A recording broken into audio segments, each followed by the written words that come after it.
Au pied des tours du quartier Saint-Jean à Beauvais a poussé un jardin de la paix. Sa particularité, les jardiniers sont de toutes confessions et de toutes origines. C'est notre triple like du jour. Je vais à la rencontre de Marek et les autres.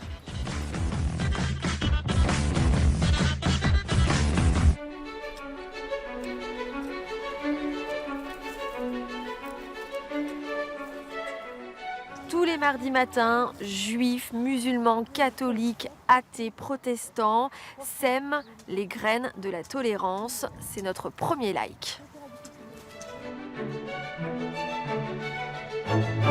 C'est normal que tous les hommes vivent ensemble, quelle que soit leur religion, leur croyance. Ici, le jardin, il lutte un peu contre le communautarisme. On se mélange. Complètement.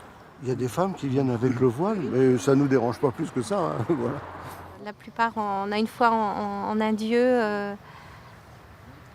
et il y a des choses qui peuvent se partager. C'est un accueil mutuel. On sent votre envie de partager vos différents rites, croyances et de vous comprendre. Hein. On est heureux de travailler ensemble. Et en fait, moi j'ai l'impression aussi de travailler à une sorte de paix sociale sur le quartier.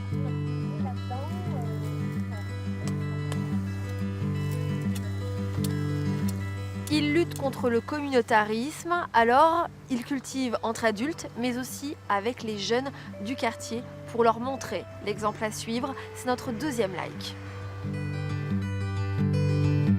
Des enfants qui viennent planter des radis, enfin planter des choses simples, mais c'est sympathique hein, de les avoir. Oui, Vous leur apprenez vos valeurs. Hein Oui. Le partage. Tout à fait. Je leur présente des graines. C'est-à-dire, il y a des graines que je leur demande de planter. Les graines qu'on a ici, que je mets dans un petit pot et qu'ils les mènent avec eux. Et il y a la graine du cœur. Donc, grosso modo, ils doivent choisir une boule, des qualités humaines, et doivent se l'approprier et le planter dans leur cœur. Donc, de service, de dévouement, de loyauté, de courtoisie. Enfin. C'est important de sensibiliser les jeunes générations. Ah ben totalement. Oui, ben oui, parce que nous on est là pour un temps limité et ensuite des plus jeunes vont prendre la relève. Des fleurs en guise d'armes pour lutter contre toute forme de violence, la guerre en Irak, les attentats en France et puis dernièrement l'attentat en Nouvelle-Zélande. C'est notre troisième like. À chaque attentat, vous priez ensemble, toutes les religions confondues ? On peut prier, on peut lire une prière, on peut faire un petit discours, quelques paroles. Les différentes sages des représentants des différentes confessions lisent un texte. Chaque fois qu'il y a un attentat contre une communauté, c'est un déchirement, quelle que soit la communauté religieuse concernée, qu'elle soit musulmane, chrétienne, juive ou protestante. C'est un déchirement pour chacun d'entre nous qu'il y ait ce type d'attentat. Tout ce qui est extrême, tout ce qui est extrémiste, tout ce qui est violence, tout ce qui est haine, c'est ça qui nous motive.